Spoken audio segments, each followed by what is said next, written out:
Chers frères, chères sœurs, il nous a été proposé d'aborder un sujet de la plus haute des importances, le sujet du voyage de l'âme après la mort.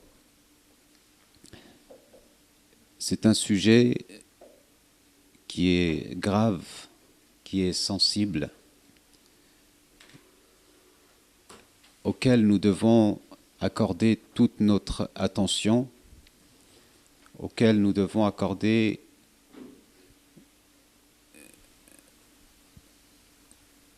une profonde réflexion afin d'en tirer les messages. Le sujet du voyage de l'âme est un sujet qui repose fondamentalement sur des questions de croyance, sur ce qui constitue les fondements de notre foi. En effet, Allah subhanahu wa ta'ala à plusieurs reprises met en évidence le trait marquant ou caractéristique de la foi des musulmans, des croyants, qui est de croire en ce que Al-Qur'an Al-Karim appelle Al-Ghaib. Il suffit d'ouvrir la première page du Coran ou la deuxième avec le début de Surat Al-Baqarah, et nous en avons lu quelques passages ce matin. Allah tabaraka wa ta'ala nous dit Alif Lam Mim Dhalika al-kitab la rayba fihi Hudan lil muttaqin Alladhina yu'minuna bil ghayb. Première des choses avec laquelle le livre sacré commence, tel est ce livre, Al-Qur'an, au sujet duquel il n'y a point de doute, qui contient la guidée pour les pieux, ceux, et leur description c'est ce qui va suivre, ceux qui prêtent foi à Al-Ghaib, l'invisible. Et parmi les croyances qui sont extrêmement liées à l'invisible, c'est le voyage de l'âme après la mort.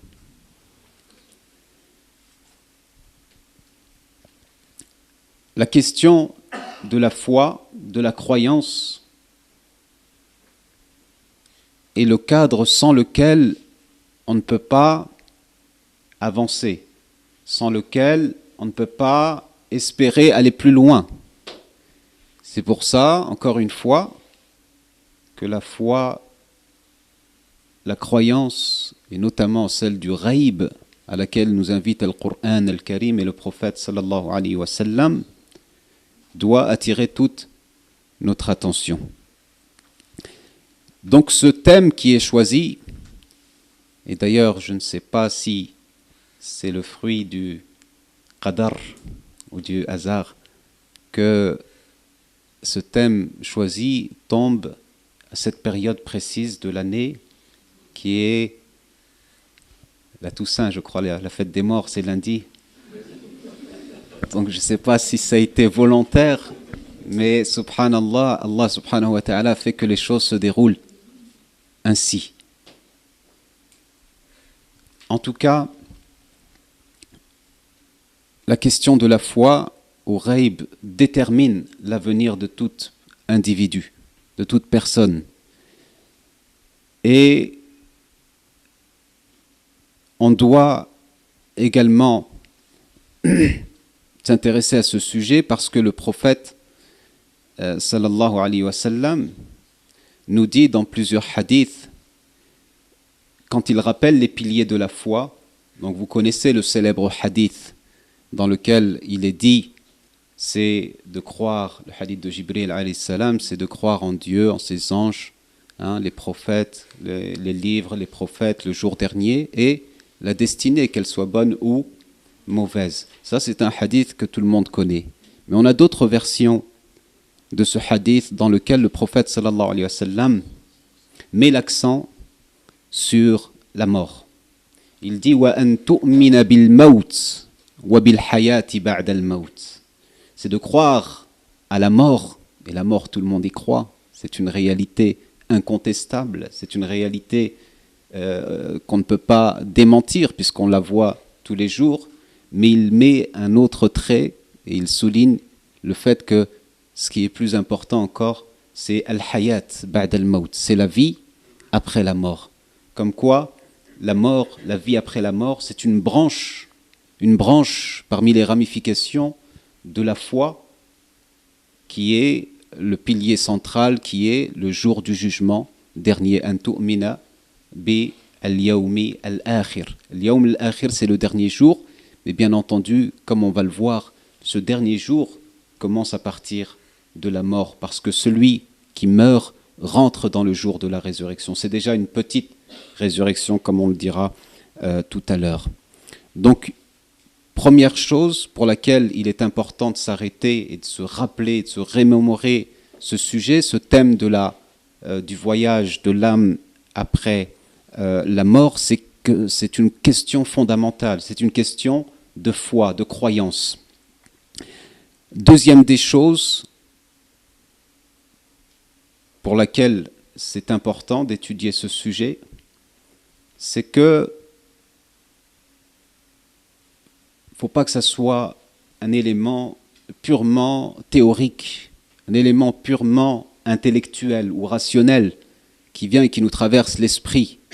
Mais l'étude de ce sujet a une visée, un objectif pratique, c'est-à-dire la préparation de la vie après la mort, dans l'objectif d'améliorer cette vie qui va suivre immédiatement la mort.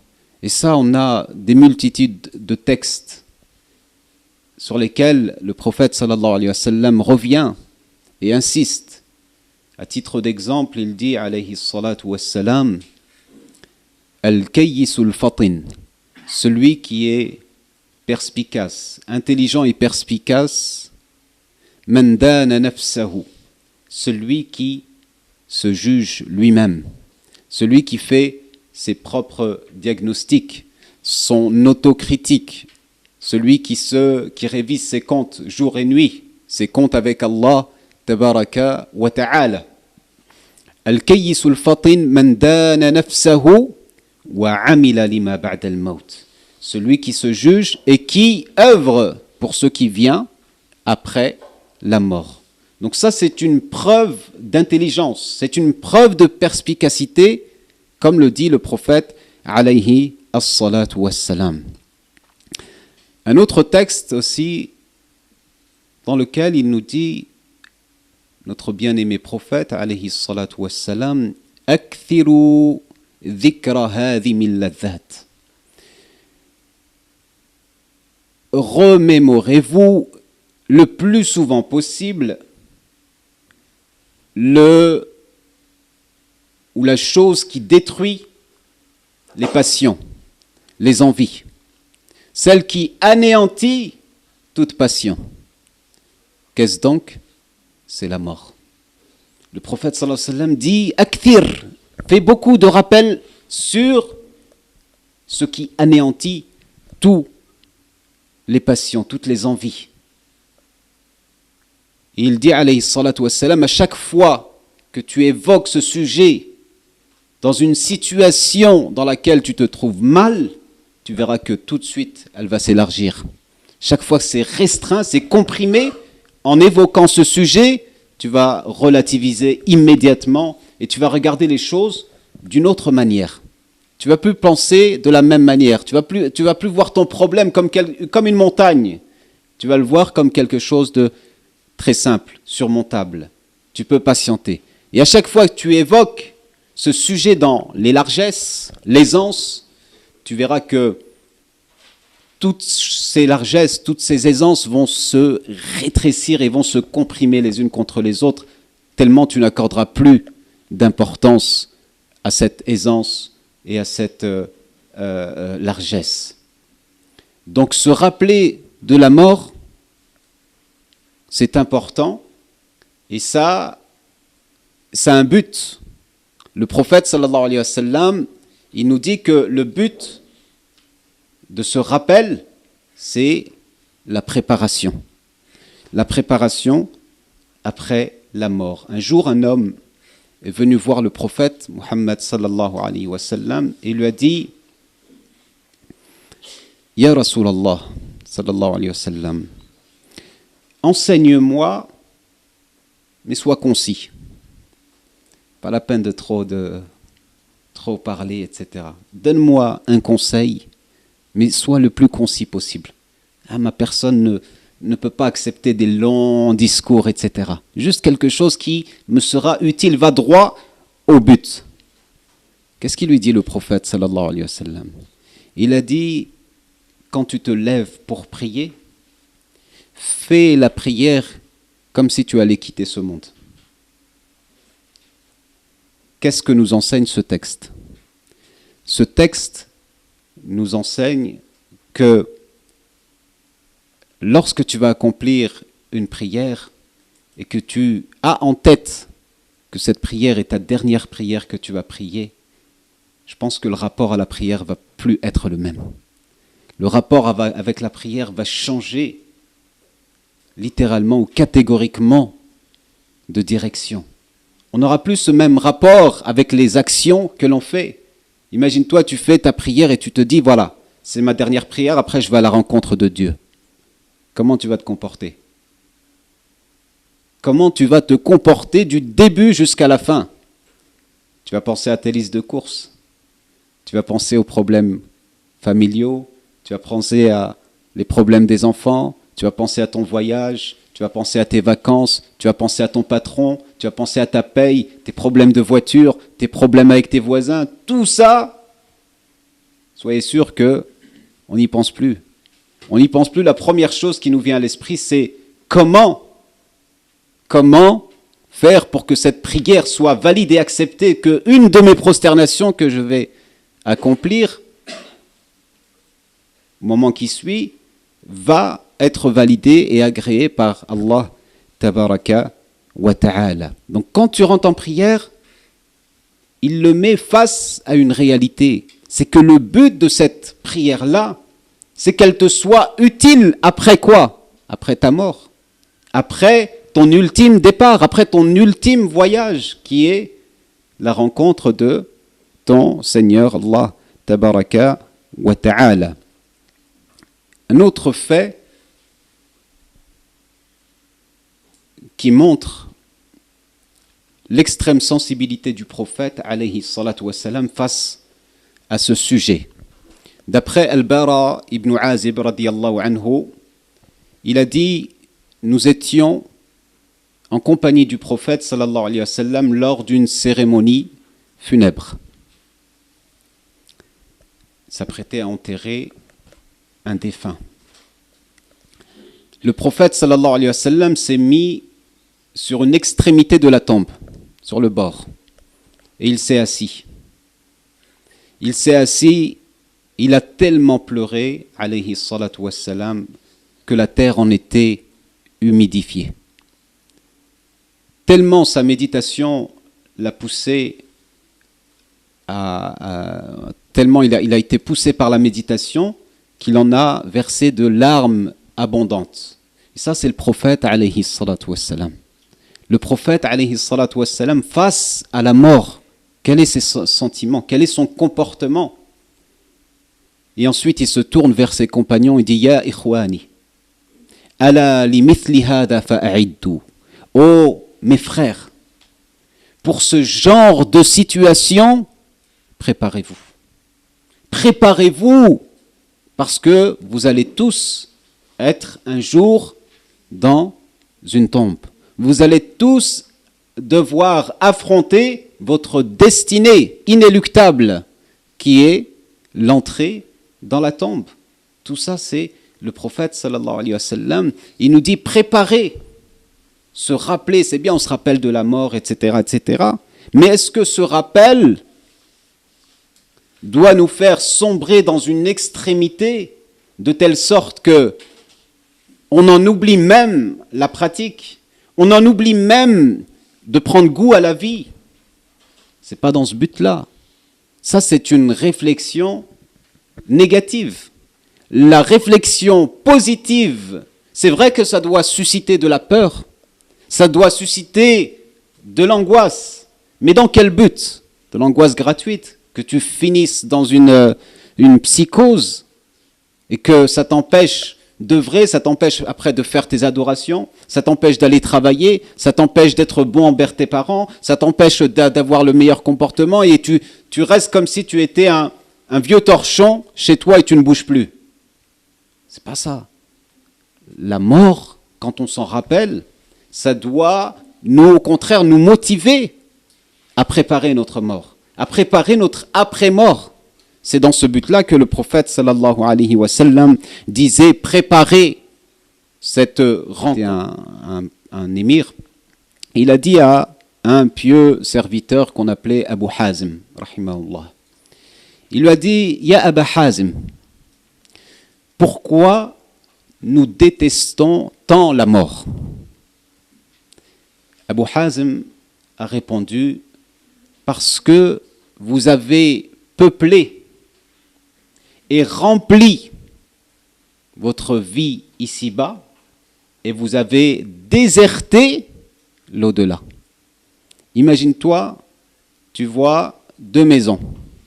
Une maison qui est hyper meublée, super, avec un équipement de top, le meilleur frigo, le meilleur four, le meilleur micro-ondes, la meilleure machine à laver, les meilleurs canapés, tout ce qu'il y a pour tes besoins, et même de superflu que tu n'as pas besoin.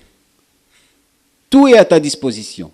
Et tu vois à côté une maison en ruine, déserte, abandonnée, prête à s'effondrer. Est-ce que tu vas aimer te rendre dans la maison qui est peuplée, habitée, meublée, ou bien celle qui est en ruine? On déteste ce mouvement, on déteste cette transposition d'un élément qui est peuplé, qui est habité, meublé, vers la ruine. C'est naturel. C'est pour ça qu'il a dit qu'on déteste. Par contre, si notre akhira, notre vie de l'au-delà, était remplie, était peuplée, était habitée, était meublée par les bonnes actions et les œuvres, est-ce qu'on détesterait ce voyage? On ne le détesterait pas, au contraire, on y prendrait goût.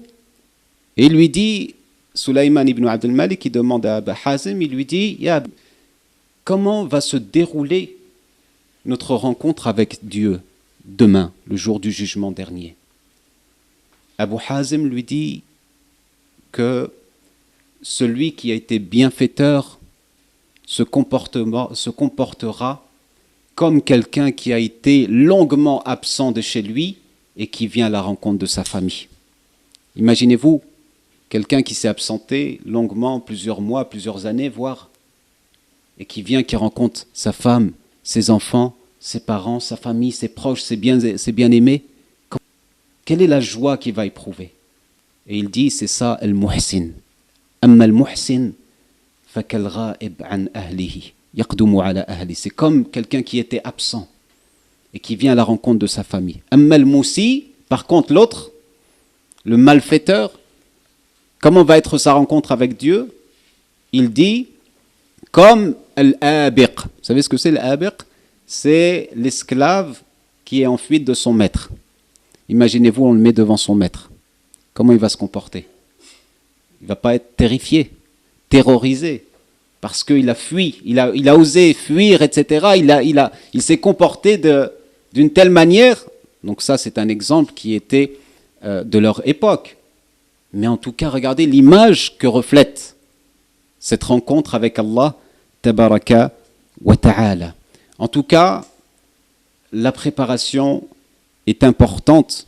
Et le prophète sallallahu alayhi wa sallam a dit dans un autre hadith, quand on l'a interrogé au sujet du meilleur des croyants, il a dit celui dont le comportement est le plus noble, celui dont l'éthique est la plus haute. Voilà le meilleur des croyants. Et quand on lui dit quel est celui qui est le plus intelligent parmi les croyants, il a dit, alayhi salatu wassalam, celui qui se rappelle le plus de la mort, celui qui évoque le thème et le sujet de la mort. Bien entendu, encore une fois, avec une visée de préparation.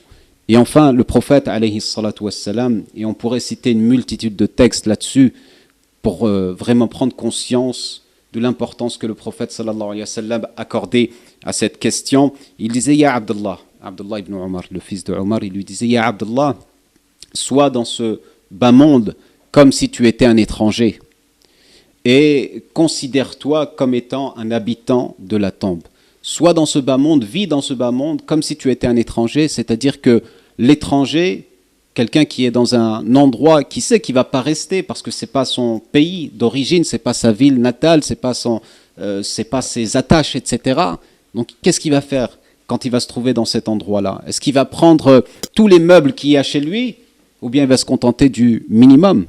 Il va se contenter du minimum et là il va se préparer pour la demeure, la véritable demeure qui est quelle est la véritable demeure? Al-akhira. Donc c'est cette demeure qu'il faut meubler. C'est celle-ci qu'il faut accorder le plus d'importance. Donc il lui dit, considère-toi comme étant quelqu'un comme un habitant de la tombe. Alors, le sujet du voyage de l'âme va commencer avant même que la mort n'intervienne. Parce que la mort est précédée par une étape qu'on appelle en langue arabe al-ihtidar. Al-ihtidar, c'est l'agonie. Toute cette phase qui précède la mort. Cette phase est importante, il faut la connaître parce qu'elle n'est pas sans difficulté et elle a ce qu'on appelle les affres de la mort, de l'agonie. Allah subhanahu wa ta'ala nous dit dans le Coran al-Karim وَجَاءَتْ سَكْرَةُ الْمَوْتِ بِالْحَقِّ. C'est ce qu'on a entendu ce matin dans la jolie lecture de notre frère Abou Bakr, jazahullahu khayran. Donc que l'agonie de la mort est arrivée, vous est parvenue avec la vérité. Et regardez les termes employés par le Coran al-Karim. Sakratul maut. Il utilise le mot sakr. Le sakr, ou bien la sakra ici, c'est la chose la plus difficile qui s'interpose entre toi et ta raison, qui t'empêche d'être lucide, qui t'empêche de réfléchir, qui t'empêche d'y voir clair. Tu perds tes moyens. C'est ça, sakratul maut. C'est comme on dit, c'est pour ça que certains traduisent par l'ivresse de la mort. Et effectivement, quand on dit quelqu'un, il est sous ivre, qu'est-ce qu'on dit? Sakran. Sakran, ça veut dire qu'il est, ça y est, il a perdu toute sa raison. Il a perdu sa raison, il n'est plus lui-même, etc. Et c'est pareil avec le maut. Ça crée un effet d'ivresse, à un tel point que tu sens plus les choses autour de toi, mais tu es perturbé par la situation que tu vis à cet instant T de l'agonie. Et c'est pour ça qu'on dit, quand on dit ferme la porte, qu'est-ce qu'on dit? Sakkar al-bab. Il y en a certains dans certains dialectes, ils disent Sakkar al-bab. Donc Sakkar al-bab, c'est fermé. C'est comme si on te fermait la raison, comme si on te fermait, on te mettait un voile devant les yeux. Parce qu'effectivement, et c'est là le but, parce que le sakra, on peut utiliser dans quelqu'un qui est tellement en colère qu'il ne voit plus. On dit sakratul ghadab. Le ghadab, c'est tellement il est en colère qu'il ne voit plus ce qu'il fait, il voit plus ce qu'il fait, il s'entend même plus. Pareil, quelqu'un qui est éperdument amoureux, on lui dit sakratul ishq. Il est fou amoureux qu'il ne sait plus ce qu'il, comme on dit, comment on dit le proverbe. Voilà. Donc il ne voit plus, parce qu'il est éperdument, il est fou amoureux, etc. Ça l'empêche d'avoir cette lucidité. C'est pareil pour quelqu'un qui est dans son sommeil. Donc il est vraiment profondément endormi, qui ne sait plus ce qu'il dit, qui ne sait plus ce qu'il fait, etc. Et là, l'emploi de ce terme renvoie à tous ses sens. À tous ses sens de fermeture, sens de ivresse, sens de perte de lucidité, etc. C'est ça le mot sakra qu'il faut comprendre quand on lit le verset. Et bien entendu, qu'est-ce qui provoque cet état d'ivresse? C'est le fait que l'âme est en train de sortir du corps de l'être humain. Ça provoque des douleurs, ça provoque des difficultés, ça provoque des états qui sont qu'on ne peut pas décrire. À l'exception de quelques personnes qui ont repris leur lucidité et qui ont pu décrire, qu'on va citer, Inch'Allah. Mais tellement la chose est dure et tellement elle est douloureuse qu'on en perd tous ses moyens. Et le meilleur des exemples dans Sakarat al-Maut, les affres de la mort, de l'agonie, c'est celui du prophète Muhammad sallallahu alayhi wa sallam. Le prophète Muhammad sallallahu alayhi wa sallam a vécu une étape très douloureuse, très difficile avant de rendre l'âme à son créateur. Le prophète alayhi salatu wa sallam perdait plusieurs fois connaissance. Le prophète alayhi salatu wa sallam avait le front qui transpirait. Le prophète alayhi salatu wa sallam avait à proximité de lui un récipient dans lequel il trempait la main et il s'essuyait le visage. Et il disait Subhanallah, inna lil mawti la sakarat. Gloire et pureté à Dieu. La mort a certes ses affres. La ilaha illallah, inna lil mawti la sakarat. Point de divinité à part Allah. La mort a ses affres. Ça, c'est le prophète Muhammad alayhi salatu wassalam. Avant même de mourir, il était en train de subir cette affliction, cette peine, cette difficulté. L'élu, l'être choisi par Allah tabaraka wa ta'ala, la meilleure des créatures, est en train de vivre sakarat al-maut à ce point-là. Alors ça ne doit pas nous laisser insensibles et nous inciter au contraire à réfléchir que cette période-là, qui précède la mort, doit être préparée. Et on doit faire tout ce qui est entre nos mains ou dans notre capacité pour préparer au mieux cette période-là. Le prophète, alayhi salatu wassalam, disait pendant cette période, Allahumma a'inni ala ghamaratil maut. Oh mon Dieu, aide-moi. Il sollicitait l'aide d'Allah subhanahu wa ta'ala parce que c'est très difficile, parce qu'il y a tout un processus qui est en train de se réaliser, qui est l'extraction de l'âme du corps qui provoque douleur, tension, difficulté, etc. Que le corps a tendance à se chauffer, ça provoque de la transpiration. Ceci n'est pas une chose qui est simple. Donc, le prophète sallallahu alayhi wa sallam, quand il reprenait conscience, il disait « Oh mon Dieu, aide-moi à surmonter les difficultés de cette agonie, ou bien de l'agonie qui précède la mort. » Ça, c'est pour le prophète alayhi salatu wassalam. Mais on a le contre-exemple, celui des non-croyants, ou celui encore des gens qui ne sont pas dans le droit chemin. Là, le Coran al-Karim nous donne ces exemples-là.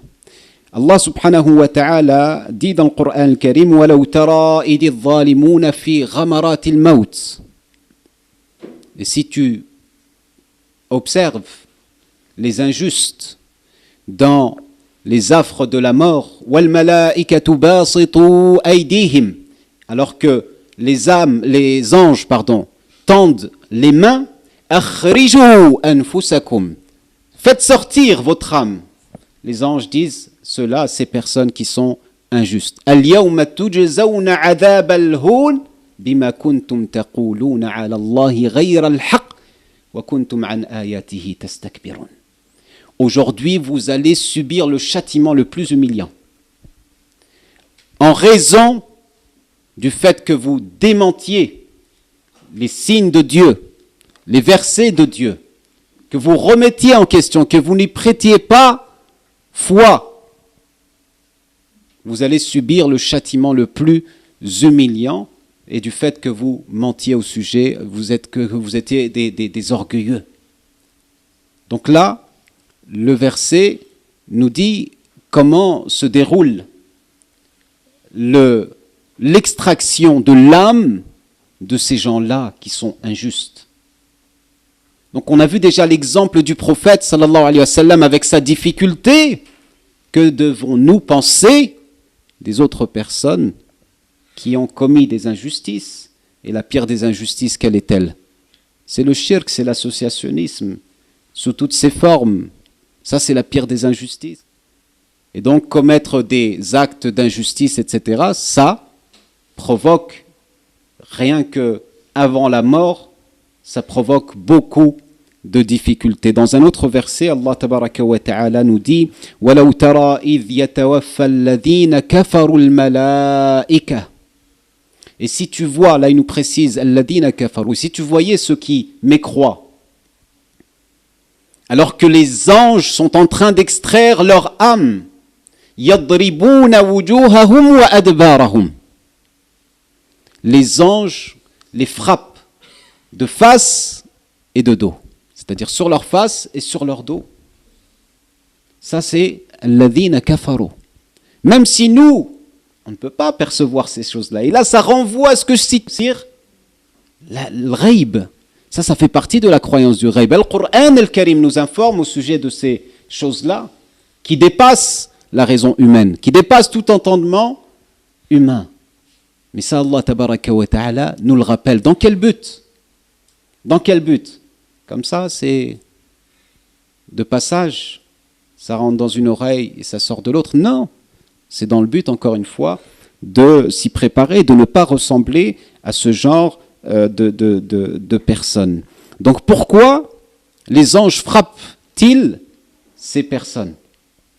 Ils les frappent parce que, comme on l'évoquera ultérieurement, Inch'Allah, c'est que l'âme du kafir, au moment d'être extraite, quand à la vision de l'ange de la mort, avec toute la description qui lui a été faite de terreur, etc., etc., avec la vision de l'ange de la mort et de ses assistants, parce que là on voit que le Coran al-Karim nous parle de plusieurs anges qui viennent extraire la mort, mais dans un autre verset que je citerai également tout à l'heure, il est question de Malak al-Maut, l'ange de la mort. Et donc là, pourquoi il frappe les anges? Parce que, comme il est dit dans un hadith, l'âme de kafir, quand elle voit Malak al-Maut et qu'on lui dit de sortir de son corps, de son enveloppe charnelle, l'âme se disperse dans le corps. Elle fuit parce qu'elle sait que le châtiment qui l'attend est douloureux. Le châtiment qui arrive est quelque chose de très dur. Et donc elle évite d'aller à la rencontre de sa destinée. Mais les anges agissent selon un projet prédéfini par Allah tabaraka wa ta'ala, sur lequel se trouve l'heure et la minute et la seconde jusqu'à laquelle il lui sera permis de vivre. Et il est dit dans un verset حتى إذا جاء أحدهم الموت توفته رسلنا وهم لا يفرطون. Jusqu'au moment où leur parviendra la mort, nos anges leur donneront la mort. Les anges vont extraire l'âme, توفته رسلنا وهم لا يفرطون. Et ils ne commettent aucune négligence.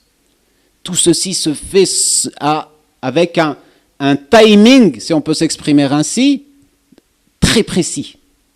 Il n'y a pas une minute. حتى إذا جاء أجلهم فلا يستأخرون ساعة ولا يستقدمون. Quand vient l'ajal, le terme décrété par Allah subhanahu wa ta'ala, tu ne peux pas t'avancer ou reculer. Le terme est fixé, et il doit se réaliser. Et les anges réalisent ce terme qui a été fixé par Allah subhanahu wa ta'ala. Alors je le disais, ici on a affaire à un verset qui nous parle de plusieurs anges qui viennent extraire la mort. Mais dans un autre verset, dans Surat Al-Sajda, Allah subhanahu wa ta'ala nous dit قُلْ يَتَوَفَّاكُمْ مَلَكُ الْمَوْتِ الَّذِي وُكِّلَ بِكُمْ. Dit, l'ange de la mort va vous extraire votre âme. Qu'est-ce que ça signifie? Et là, on va le développer tout à l'heure, ou peut-être demain, Inch'Allah, je ne sais pas si on aura suffisamment de temps aujourd'hui, mais je vous citerai un hadith dans lequel l'ange de la mort n'agit pas seul. Il est accompagné par une multitude d'anges, à perte de vue, qui comblent l'horizon devant les yeux du défunt. Donc l'ange qui extrait l'âme, c'est l'ange de la mort. Comment il s'appelle? Hein? Il s'appelle comment? Il s'appelle pas? Si, il s'appelle l'ange de la mort. Il s'appelle l'ange de la mort. Et il y a une croyance populaire qui est assez répandue, c'est de croire que son nom est Azraël. Azraël. Ah, ça vous dit quelque chose maintenant. Mais cette croyance n'est pas une croyance qui repose sur des textes scripturaires de l'islam. L'islam est constitué de deux sources, Al-Qur'an al-Karim et la Sunna du prophète Muhammad sallallahu alayhi wa sallam. Or, les textes ne mentionnent à aucun moment le nom de Azraïl. Il l'appelle Malak al-Maut, l'ange de la mort. C'est ça son nom. On dit que il dans Azraïl, comme dans Jibraïl, dans Mikaïl, Israfil, il, ça veut dire abd, serviteur de. Donc, il est possible que ce soit son nom, mais nos textes, Coran comme Sunna, ne nous permettent pas d'affirmer son nom, qu'il est Azraïl. Le Coran nous donne par exemple l'ange Jibril, ou bien selon une lecture du Coran, Jibraïl. D'accord? L'ange Gabriel.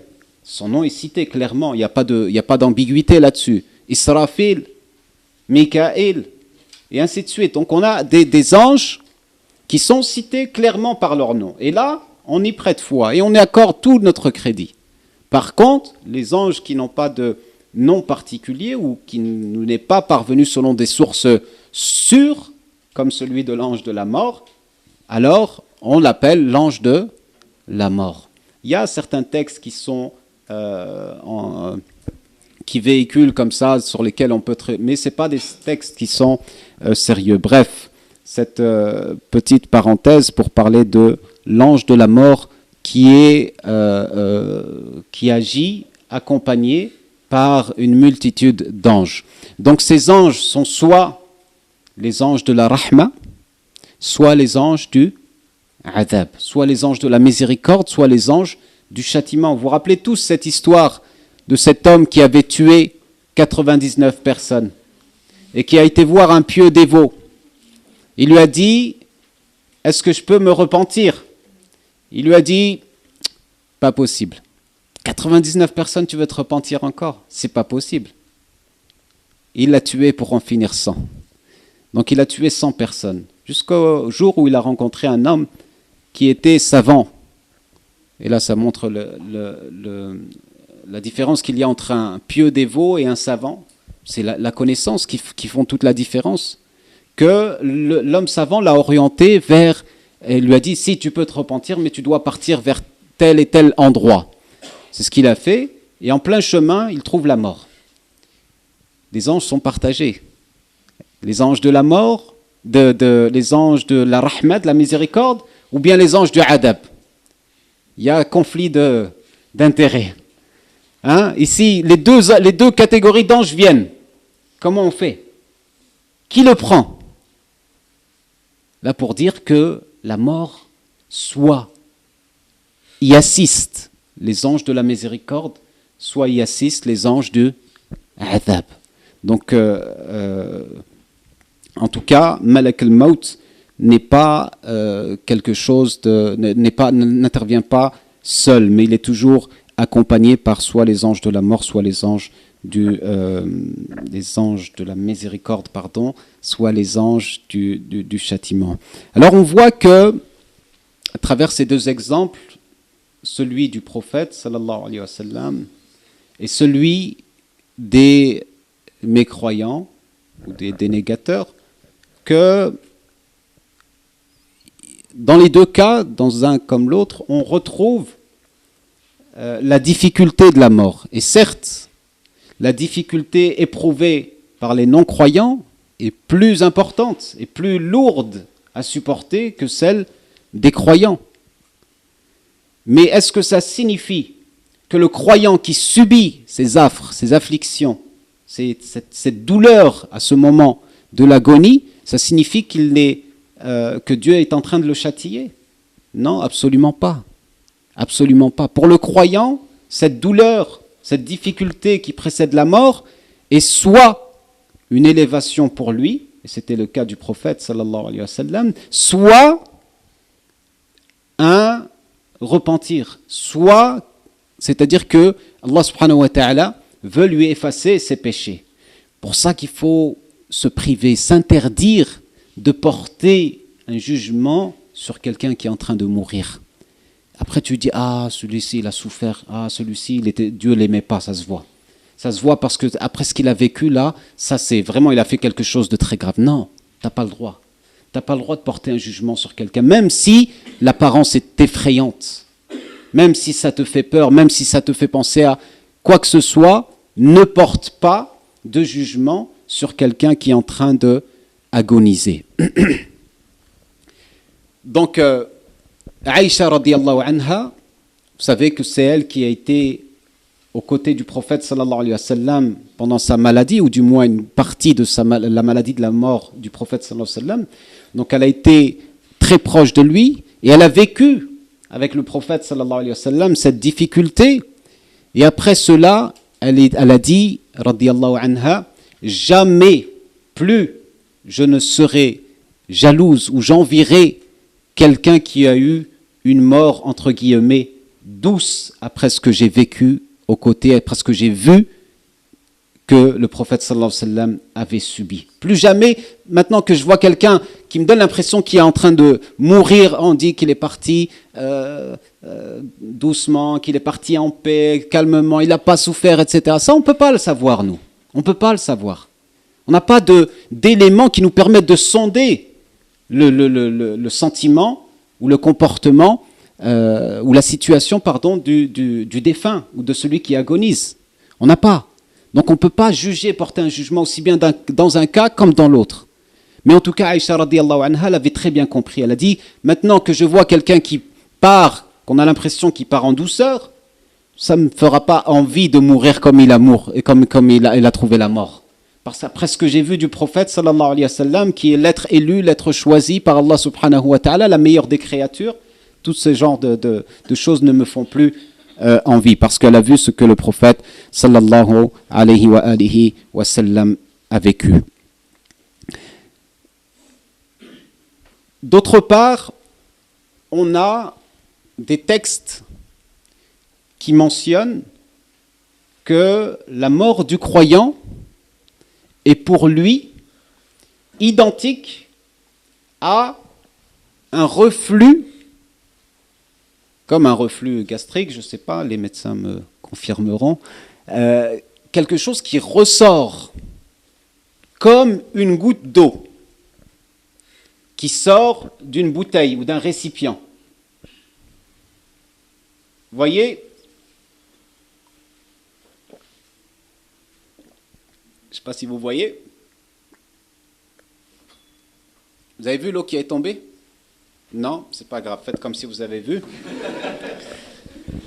Mais en tout cas, l'âme du croyant sort de son corps, comme il dit dans un hadith, comme si une goutte sortait du récipient. Une goutte au fond d'un récipient qui glisse sur la paroi de ce récipient va sortir avec la plus grande des délicatesses. Comme cette goutte, avec cette fluidité impressionnante. Et c'est ça qui se produit pour l'âme du croyant. Alors on peut se dire, attends, d'un côté tu nous dis, il y a les difficultés, de l'autre tu nous dis, c'est comme une goutte d'eau. Il faudrait savoir. Alors qu'est-ce que disent les savants à ce sujet? Ils nous disent, effectivement, ceci n'est pas du tout en contradiction.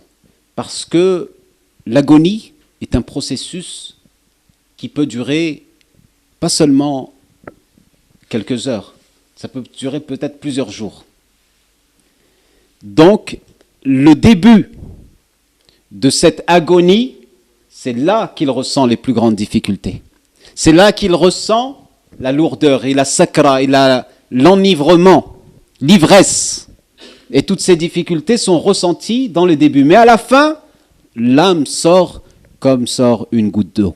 Et on verra à travers les textes qu'on citera plus tard, Inch'Allah, que les anges la font sortir justement comme cette goutte d'eau et lui annoncent la bonne nouvelle.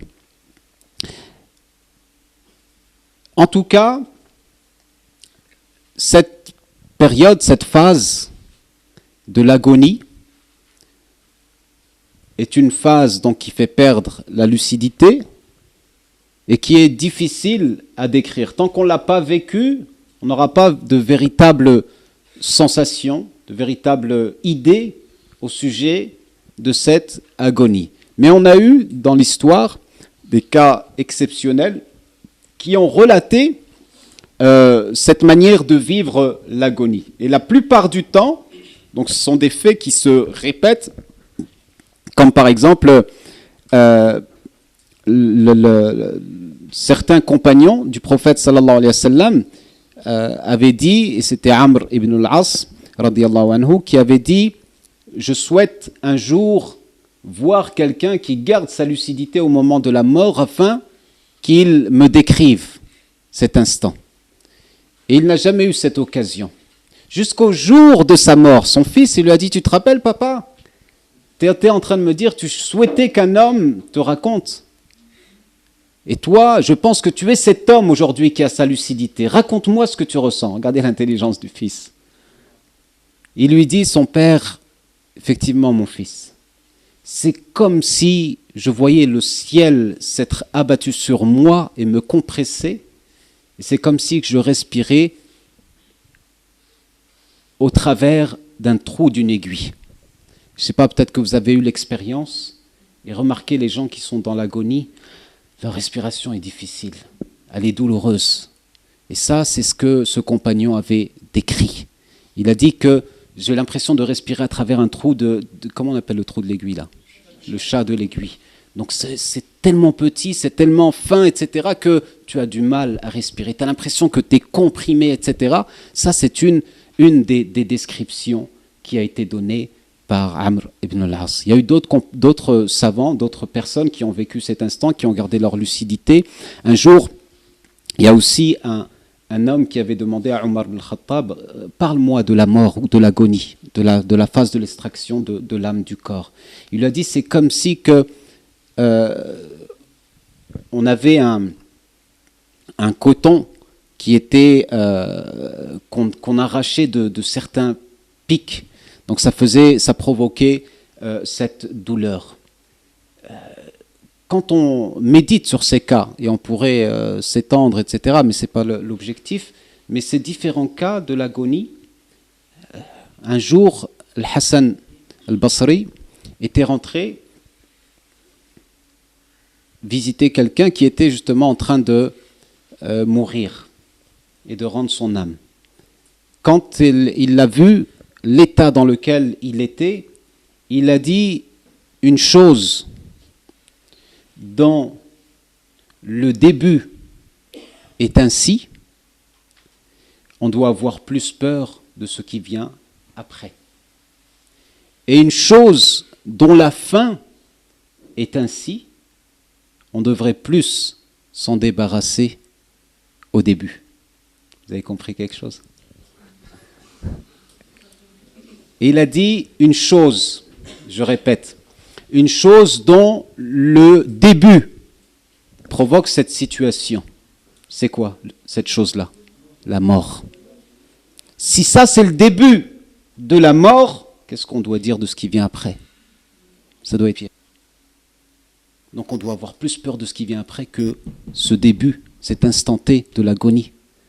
Et il a dit une chose dont la fin, c'est quoi la fin ici? La vie. La fin de la vie, c'est ça la fin de la vie? Qu'est-ce qu'on a à faire du début? Pourquoi on s'y attache tant? Pour vivre ça à la fin? Quelle valeur on accorde à la vie? Perd tout son sens. Elle perd tout son sens. Pour à la fin, je me fatigue, je fais tout, etc. Je construis, je bâtis des palais, des châteaux. Pour à la fin vivre ça. Pourquoi? Pourquoi toute cette fatigue? Pourquoi tout ce stress? Dans quel but? Y a-t-il un sens? Non. Hassan al-Basri l'avait compris, il te l'a résumé en 2 phrases. Inna amran akhiruhu hada fajadirun an yuttaqa ma ba'dah. Wa inna amran akhiruhu hada lajadirun an yuzhada fi awwalihi. Vaut mieux que tu t'y attaches pas, c'est mieux. C'est mieux pour toi. Donc ça, c'est quand tu vois les gens en train d'agoniser que ça te ferait prendre conscience de ta réalité, ta véritable condition, d'où tu viens, qui tu es et où tu vas. C'est pour ça que c'est important de méditer sur ces différents cas, surtout quand on a eu la possibilité de faire l'occasion. Alors, la période qui précède la mort, c'est une période qui est très difficile. Mais le prophète, sallallahu alayhi wa sallam, annonce la bonne nouvelle pour celui qui quitte ce monde avec la ilaha illallah. Et là, on a une pratique qu'on appelle le talqin. Le talqin qui consiste à souffler ou à dire devant le moribond, celui qui est en train de mourir, de lui dire devant lui la ilaha illallah afin qu'il le répète. Afin qu'il le répète. Donc on pratique ce qu'on appelle le talqin. Et cette pratique-là doit se faire dans la plus grande délicatesse, ne pas provoquer un état de dégoût à la personne qui est en train, à l'agonisant, mais au contraire, lui faire envie de prononcer cette parole. Il y en a qui sont là, ils sont en train d'assister, la ilaha illallah, la ilaha illallah. C'est pas comme ça. Tu le fais, une fois qu'il a répété, c'est plus la peine de le fatiguer. C'est bon, c'est sa dernière parole. S'il parle avec des paroles autres, là, effectivement, tu recommences. Mais par contre, quand il a dit cette phrase et que c'est la dernière qui est sortie de sa bouche, laisse-le. Laisse-le. Et là aussi, il ne faut pas s'empresser de porter des jugements. Ah, il n'a pas prononcé la ilaha illallah. Ah, celui-ci l'a prononcé, c'est un bon signe, certes. Mais là aussi, on ne prononce pas. On ne se prononce pas sur la destinée de ces personnes. Seul Allah tabaraka wa ta'ala est maître de la situation. Il connaît parfaitement l'état de chacun.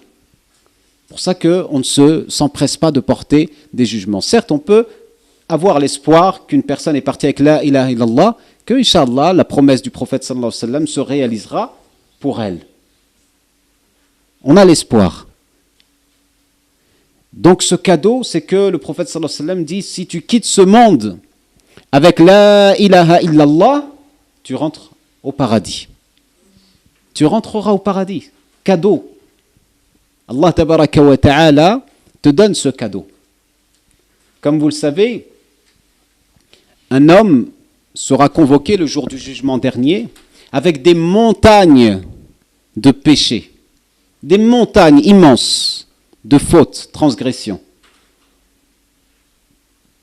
On lui dit, qu'on apporte la balance. La balance, le mizan, est posée devant lui et l'homme dit, ça y est, je suis perdu. On ne trouve pas une seule bonne action pour lui. On ne trouve pas une seule bonne action. L'homme dit, que penses-tu que je vais faire? Allah subhanahu wa ta'ala, lui dit, que penses-tu que je vais faire de toi? L'homme dit, ça y est, c'est tracé, c'est clair. Il n'y a pas à polémiquer. J'ai rien à dire contre ma défense. Allah subhanahu wa ta'ala lui a dit, innaka la tudlamu shay'a. Tu vas subir aucune injustice.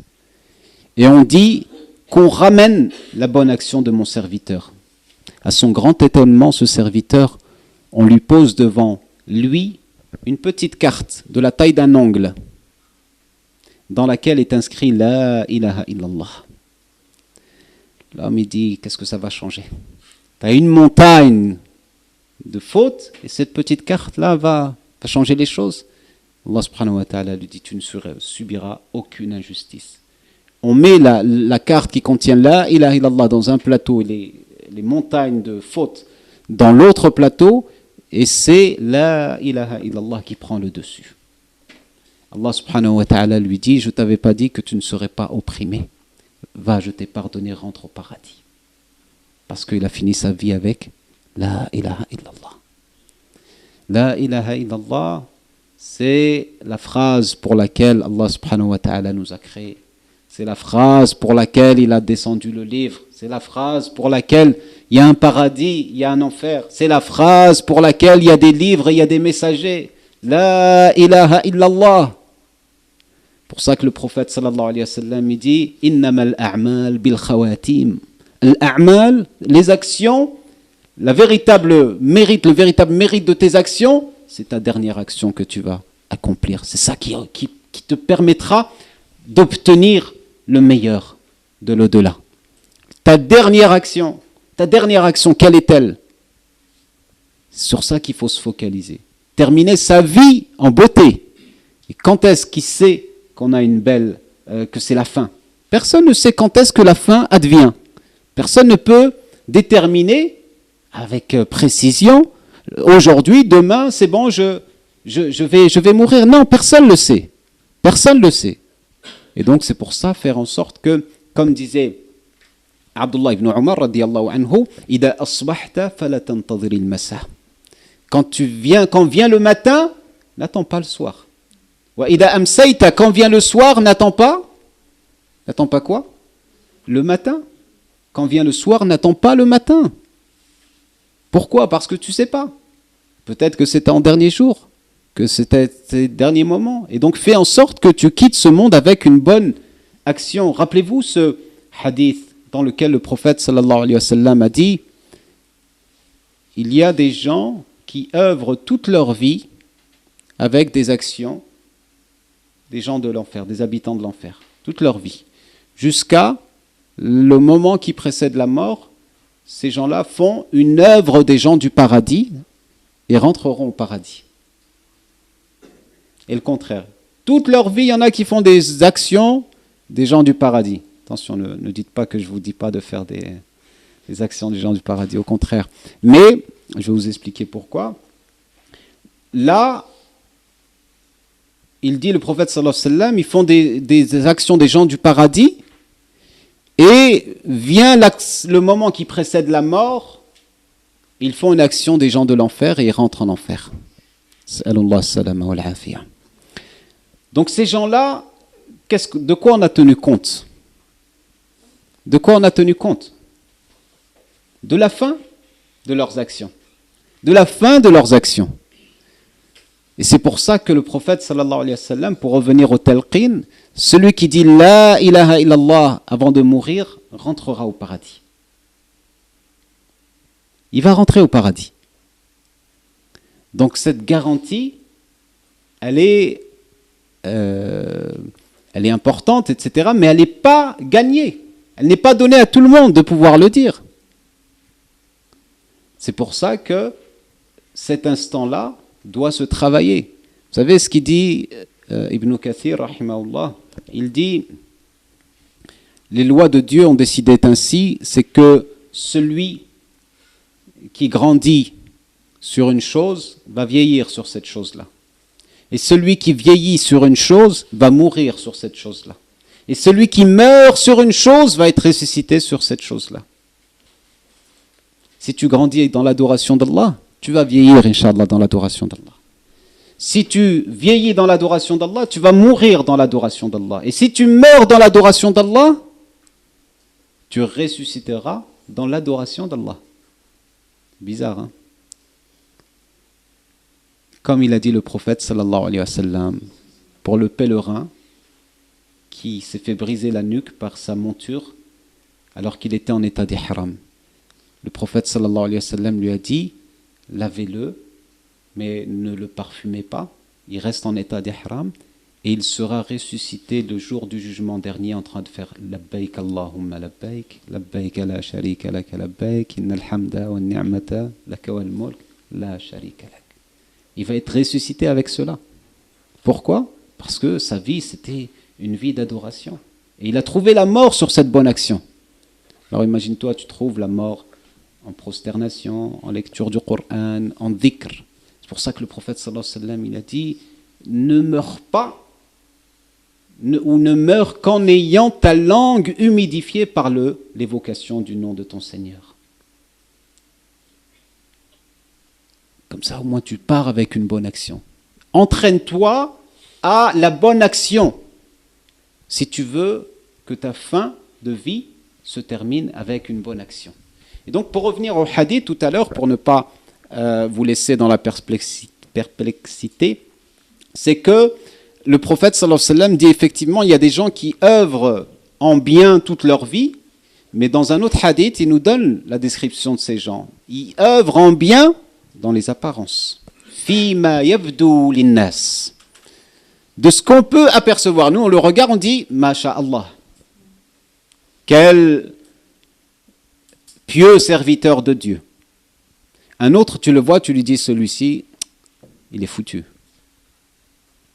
Mais au contraire, auprès d'Allah subhanahu wa ta'ala, ces gens-là, ils ont une destinée que Dieu connaît parfaitement, qui se terminera par une action que Dieu subhanahu wa ta'ala soit effacera, dans un cas comme dans l'autre, effacera toutes les actions qui ont précédé pour ne tenir compte que de la dernière en compte, celle qui précède la mort.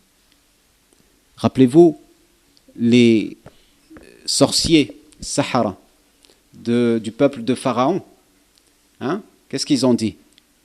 Quand ils ont vu, ils ont dit, ils pratiquaient la sorcellerie, etc. Ils arrivaient à mentir aux gens et leur faire croire des choses qui ne sont pas réelles. C'est de la pure sorcellerie ou du pur illusionnisme. Et quand ils ont vu ce que Moussa alayhi salam a fait avec son bâton, qui s'est transformé là effectivement en un véritable serpent, qu'est-ce qu'ils ont dit? Amanna. Nous avons cru bi Rabbi Haroun wa Moussa. Nous avons cru au Seigneur de Haroun et de Moussa, parce que ça, c'est pas l'effet de la sorcellerie, ni du charlat. Ouais, ça. Donc ça, c'est pas l'effet d'un charlatan. Ça peut pas être un sorcier. C'est la vérité. Nous croyons immédiatement. Qu'est-ce qui s'est passé? Quelle a été la réplique de Pharaon? Quelle a été sa réplique? Oui, je ne vous ai pas donné l'autorisation, etc. Mais comment il a répliqué? Il les a menacés de mort. Il a dit, je vais vous crucifier, vous couper les membres en croix. Regardez, tout son pouvoir, il met contre Al-Haq. Ils ont fini leur vie sur quoi? Ces gens-là? Sur la ilaha illallah. Ils ont cru au Seigneur de... Toute leur vie, c'était de la sorcellerie, du mensonge, de l'illusion, de la tricherie, de la corruption. Mais à la fin de leur vie, par quoi elle la termine? Par la ilaha illallah. Ils ont dit à Pharaon, faqdi ma anta qad. Fais ce que tu as à faire. Ça ne changera plus rien pour nous. On a vu la vérité, on l'a observé, et on sait que ça vient de la part de notre Seigneur. Tu peux faire ce que tu veux, tu peux nous menacer, tu peux faire ce que tu as envie de faire, fais-le, ça ne changera rien pour nous. C'est comme l'homme qui avait, au temps du prophète, sallallahu alayhi wa sallam, qui a dit au prophète, sallallahu alayhi wa sallam, il a dit, Ya Rasulallah, je me convertis à l'islam, il n'était pas encore converti, et je viens et je rentre en guerre avec toi dans ta bataille, ou bien je rentre dans la bataille et je me convertis après. Le prophète sallallahu alayhi wa sallam lui a dit non, convertis-toi d'abord et rentre dans la bataille après. Il s'est converti dans l'état, il rentre immédiatement dans la bataille pour ne plus en ressortir. Que sur un brancard, que sur un lit de mort. Shahid fi sabilillah. Toute sa vie, c'était le polythéisme, c'était du coffre, c'était de l'associationnisme, etc. Pour finir sa vie sur un champ de bataille, martyr, qui meurt comme ça. Donc, par quoi il a fini? Le prophète sallallahu alayhi wa sallam avait dit, celui-là, il est voué au paradis. Il est destiné au paradis.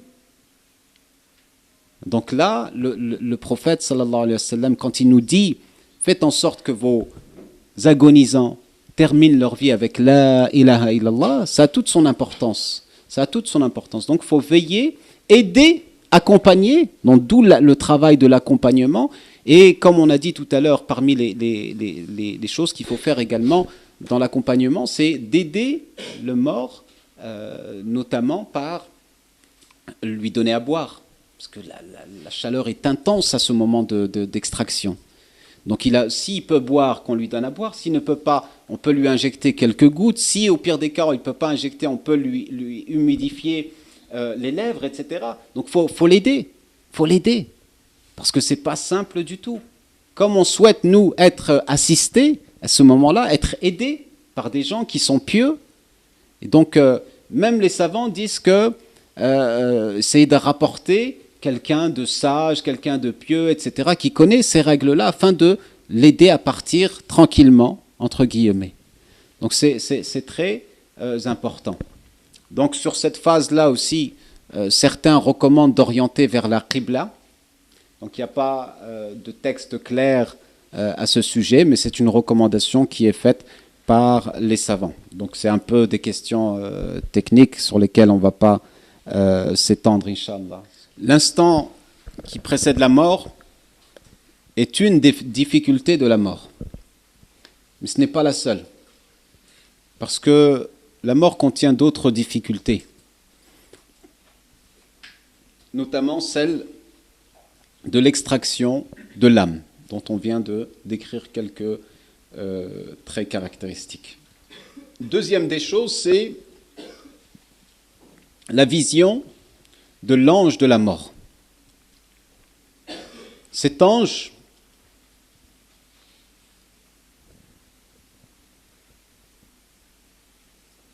qui a une apparence terrifiante, donc là aussi il y a certains textes qui sont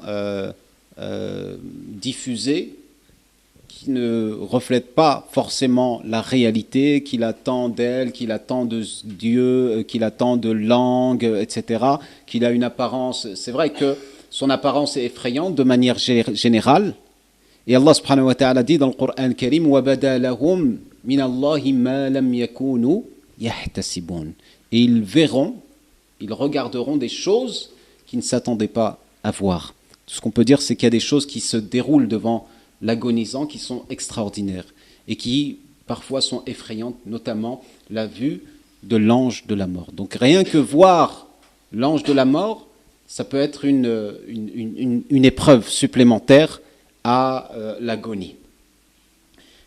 Troisième chose également, c'est que à ce moment-là, il y a les anges scribes qui lui apparaissent.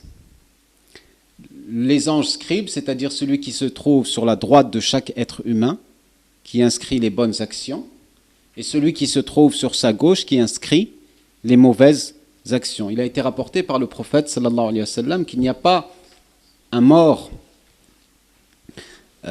pardon, je vous ai dit le prophète sallallahu alayhi wa sallam, mais ce n'est pas du prophète, c'est un texte qu'on transmet, que chaque mort verra apparaître les deux anges scribes. Pour le bienfaiteur, ils lui diront que Dieu te récompense en bien. Jazakallahu khayran. Fa rubba majlisin sidqin ajlastana. Il y a eu tant d'assemblées dans lesquelles tu nous as donné l'occasion, des assemblées véridiques, des assemblées de vérité, que tu nous as donné l'occasion de nous y asseoir ou d'y assister.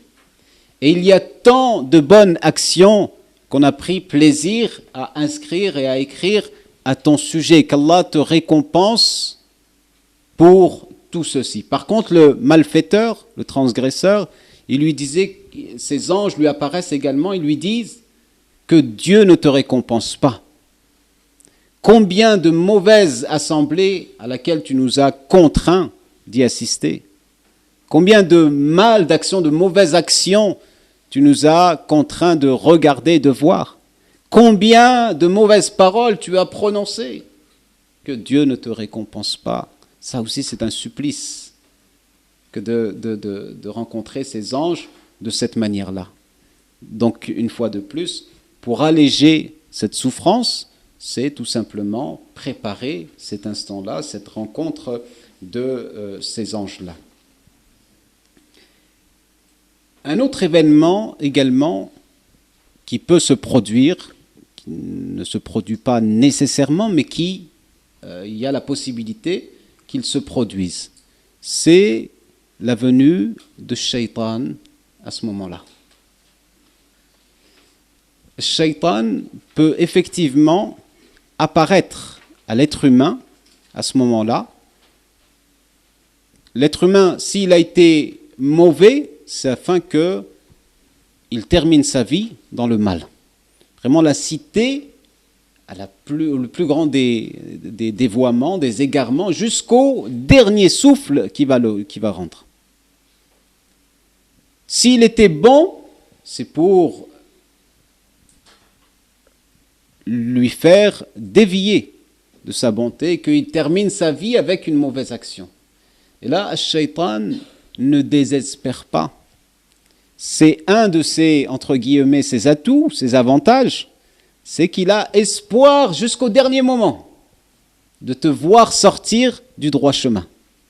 Il ne te lâchera pas une seule seconde et il profitera de cet instant crucial pour pouvoir te dérouter, pour pouvoir, dans l'espoir de te voir, sombrer avec lui dans le feu de l'enfer. Comme vous le savez, Shaitan est voué, destiné au feu de l'enfer. C'est une chose qui a été décrétée par Allah subhanahu wa ta'ala. Et il a dit, Shaitan, il a répondu à Dieu, je n'irai pas seul. Je emmènerai avec moi un maximum de personnes. Et pour cela, il fait tout. Quand on dort, lui, il ne dort pas. Quand tu te reposes, lui, il ne se repose pas. Il fait tout, même dans cet instant crucial. Et il dit à ses soldats, allez déployer tous vos efforts pour lui, parce que s'il part, vous ne pourrez plus après. C'est fini. Vous ne pourrez plus rien contre lui. Alors s'il y a un moment auquel il faut se dépatouiller, etc., c'est à ce moment-là qu'il faut aller à la charge. Donc le Shaitan apparaît, ou peut apparaître, ce n'est pas une nécessité pour tout le monde, mais il est apparu pour certaines personnes. On dit que l'imam Ahmad ibn Hanbal, rahimahullah, lui est apparu plusieurs shaitans. Plusieurs shaitans pour essayer de le faire dériver. On dit une fois, c'était pour lui dire que voilà, tu as réussi à me battre. Tu as réussi, ça y est, j'avoue, Shaitan lui a dit, je suis vaincu. J'ai pas réussi à te battre, tu as gagné. L'imam Ahmad ibn Hanbal lui a dit, non, pas encore. Je t'aurai vaincu quand j'aurai rendu l'âme. C'est-à-dire que si je crois que j'ai gagné, c'est là ma faiblesse. C'est là que je vais descendre tout ce que j'ai gravi comme échelon. Je vais me retrouver au plus bas de l'échelle. Et on dit qu'à sa mort, il lui est apparu également, ou plusieurs shaitans sont apparus, et qu'il y avait son fils qui s'appelle Abdullah qui lui disait La ilaha illallah. Oh mon père dit La ilaha illallah. Qu'est-ce que l'imam Ahmad rahimahullah disait?